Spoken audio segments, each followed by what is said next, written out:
Bonjour, je suis Aurore de Le Chat d'Albertine et aujourd'hui je vais vous parler d'un sujet un peu mystérieux, la source jeteuse.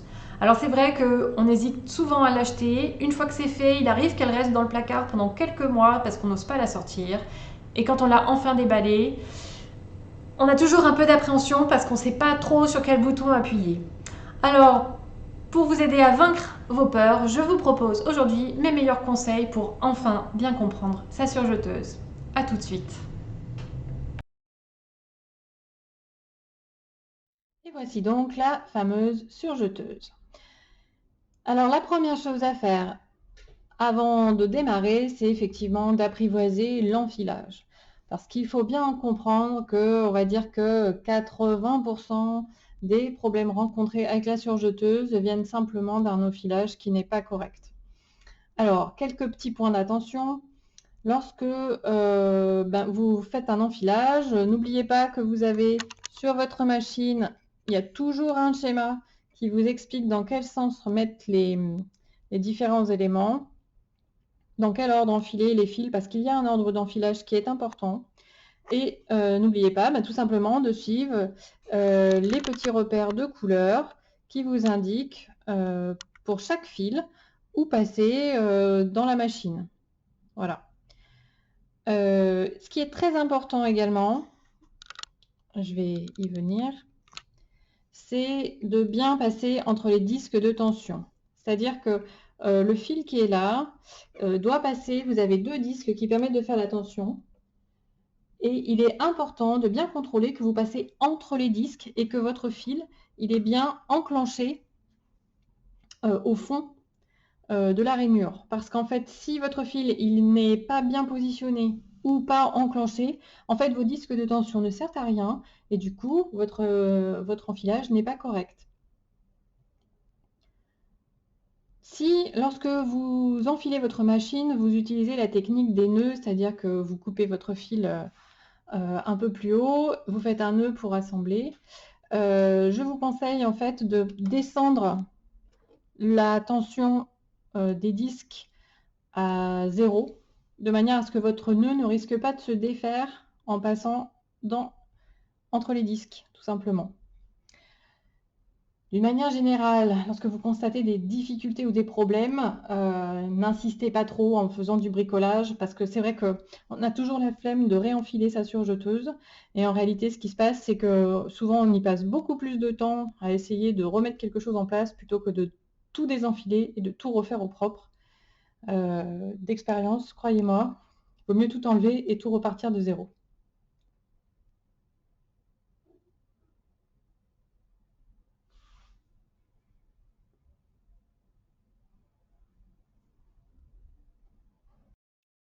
Lorsque vous attaquez la phase de réglage, ce que je vous conseille, c'est de toujours placer votre tissu de manière à le couper franchement avec le couteau.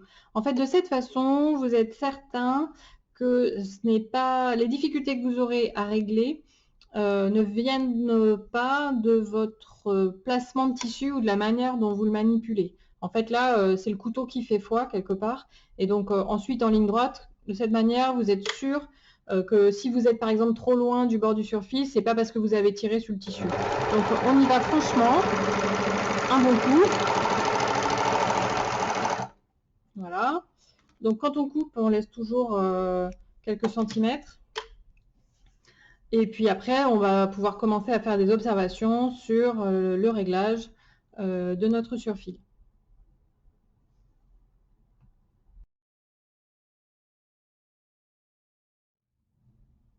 Voilà, donc j'ai fait mon surfil.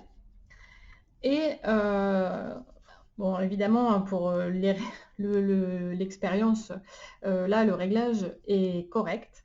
Donc, comment fait-on pour savoir qu'un réglage de surfil est correct? Eh bien, c'est très simple.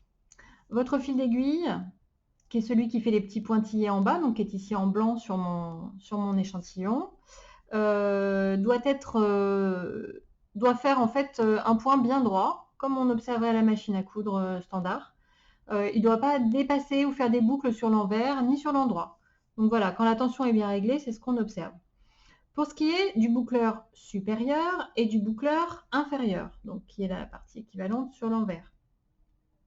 En fait, un surfil est correct quand les deux boucleurs se croisent sur la tranche du tissu. C'est ce qu'on observe ici. En fait, on voit que le fil noir arrive pile sur la tranche et que le fil gris, de l'autre côté, il croise pile au-dessus du tissu. Voilà.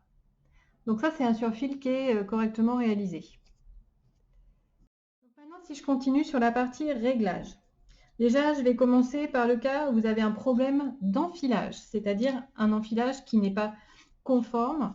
Et du coup, vous allez vous retrouver, c'est très possible, avec en fait des tensions qui ne sont pas du tout régulières. Par exemple, là, vous voyez mon fil noir, un coup il déborde, un coup il est derrière. Sur l'envers, c'est pareil. De temps en temps, j'ai mon fil ou mon tissu qui roule un peu vers l'intérieur. Donc, c'est pas du tout net, c'est pas régulier. Donc, dès que vous avez ce genre de problème, il faut tout de suite suspecter un souci d'enfilage, un fil qui fait une boucle là où il ne devrait pas ou qui n'est pas enfilé au bon endroit. Dans ces cas-là, n'hésitez pas à reprendre votre enfilage calmement pour être sûr qu'il est correctement réalisé. Donc ça, c'est les petits soucis d'enfilage. Si je vous parle maintenant de tension, vous pouvez avoir des tensions qui ne sont pas correctement réglées sur vos boucleurs. Dans ces cas-là, comment ça va se traduire?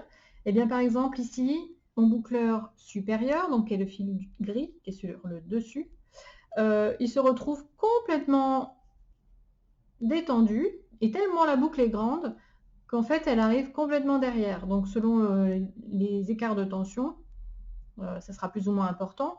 Mais là, j'ai poussé au maximum pour la démonstration. Et donc, en fait, finalement, mon boucleur inférieur, on voit quasiment plus le fil, tellement le boucleur supérieur est détendu.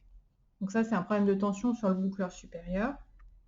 Et à contrario, si au contraire, j'ai un boucleur supérieur qui est trop tendu et un boucleur inférieur qui est franchement détendu, bah, cette fois-ci, c'est le fil noir qui fait tout le tour et qui vient recouvrir le devant du tissu, alors qu'en fait, il devrait s'arrêter pile sur la tranche, comme c'est le cas lorsqu'on a un surfil qui est correctement réalisé. Voilà. Donc, des exemples comme ça, problème de tension, problème de réglage de fil, ça se règle assez facilement, donc en jouant sur la tension des boucleurs et en contrôlant son enfilage.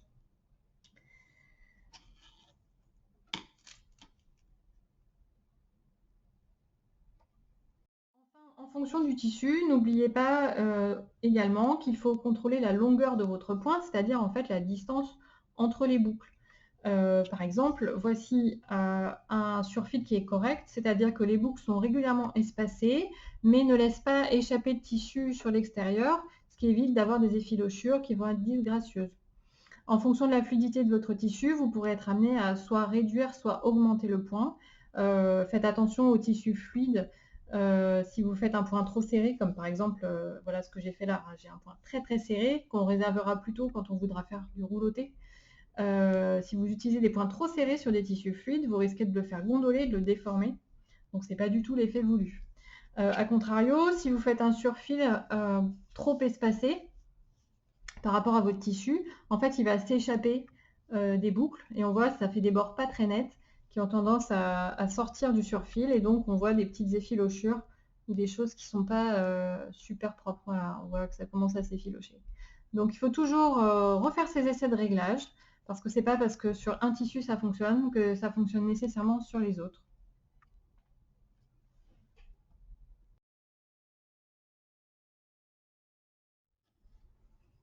Alors, sur la surjeteuse, il y a un élément qui alors est très très effrayant, il faut quand même le dire, c'est ce machin qui est là, qui donc va osciller au fur et à mesure que le point se forme et qui est le couteau. Donc c'est un élément qui coupe et qui vient rogner le tissu au fur et à mesure que l'on avance.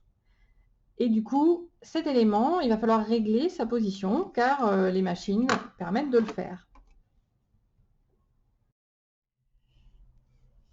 Un dernier élément qui doit être vérifié en termes de réglage, c'est la position du couteau. Donc en fait, la position du couteau, elle va vous permettre de définir la largeur de votre surfil, c'est-à-dire la distance entre le bord de votre tissu et le point du fil d'aiguille. Par exemple, ici, je suis autour de un peu plus de 4 mm. En général, vous êtes entre 3,5 et 5 mm selon la position de votre couteau. Vous avez forcément sur votre machine une petite molette qui va vous permettre d'ajuster la position de ce couteau. Un couteau qui n'est pas bien réglé, lorsque vous allez faire votre premier essai de réglage, là en passant votre tissu très franchement en plein sous le couteau, si votre couteau est trop près du fil d'aiguille, enfin du bord de l'aiguille, vous allez couper trop de tissu et vous allez obtenir quelque chose comme ça. Bon, j'ai un peu de mal à obtenir un truc raté avec ma machine, j'ai de la chance, mais je ne sais pas si on voit bien. Oui, voilà.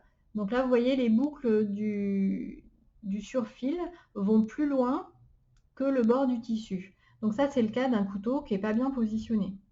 A contrario, si votre couteau, au contraire, est trop loin par rapport à l'endroit où vont se former les boucles, vous allez avoir un petit bourrelet de tissu à l'intérieur du surfil. Donc dans ces deux cas-là, en fait, c'est contrôler la position du couteau par rapport à la largeur du surfil que vous souhaitez obtenir et réajuster vos tensions de manière à avoir un surfil qui soit propre et qui arrive en ras de votre tissu.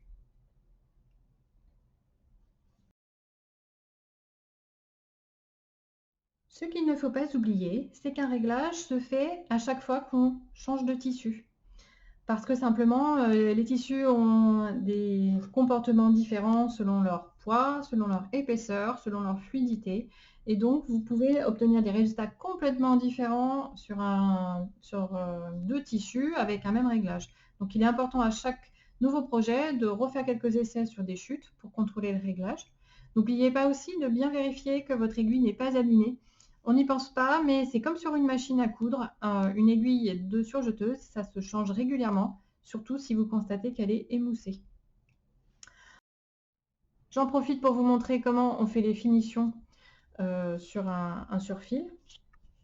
Donc en fait, quand on finit à la surjeteuse, on laisse toujours dépasser une bonne quantité de fil, ce qui va permettre de réaliser la finition. Donc pour ça, vous pouvez utiliser des aiguilles dites de tapissier, donc ont un chat qui est énorme.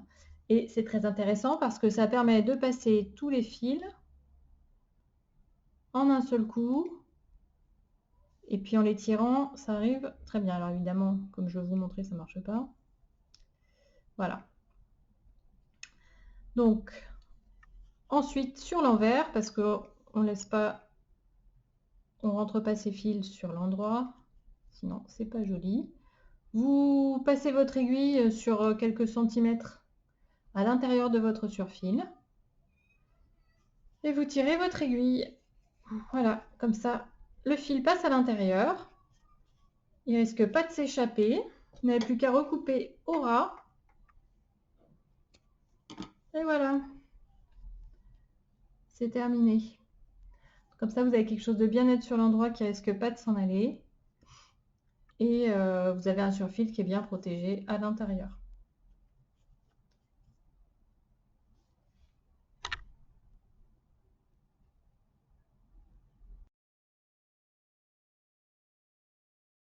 Et bien maintenant, nous allons parler du nettoyage. Parce qu'une surjeteuse, contrairement à une machine standard, ça fait énormément de poussière. Et donc, il faut la nettoyer très régulièrement. Et pour cela, vous aurez besoin tout simplement d'un pinceau. Alors, vous avez généralement un pinceau qui est fourni avec la machine à coudre, qui est tout à fait opérationnel. Moi, j'utilise en plus un pinceau de peinture tout bête, qui permet aussi d'aller dans des coins un peu plus difficilement accessibles. Vous pouvez aussi utiliser des petites soufflettes qui permettent de nettoyer les claviers d'ordinateur en faisant bien attention de ne pas aller envoyer la poussière du côté des engrenages, enfin vers le fond de la machine. Moi j'ai de la chance parce que ma machine en fait peut s'ouvrir des deux côtés. Donc en fait je peux faire, ça peut traverser ici, donc du coup tout est bien accessible. Donc évidemment, on va venir nettoyer toute la zone du couteau. Et puis en fait après tous les endroits où vous allez voir de la poussière, il ne faut pas hésiter à bien frotter pour enlever tous les petits résidus. Vous voyez, hein, c'est très vite sale. Et puis on enlève tout ce qu'on peut pour avoir quelque chose qui soit le plus propre possible. Et grâce à ça, en fait, ça vous permet d'avoir une machine qui va fonctionner nominalement le plus longtemps possible. Et voilà, normalement, avec tous ces petits conseils, la surjeteuse n'a pratiquement plus aucun secret pour vous. N'hésitez pas à pratiquer très régulièrement car c'est avec de l'entraînement qu'on acquiert le coup de main et ça vient vraiment très très vite. Alors j'espère que cette petite vidéo vous aura intéressé. Si c'est le cas, pensez à vous abonner à ma newsletter pour rester informé de mes dernières actualités. À très bientôt!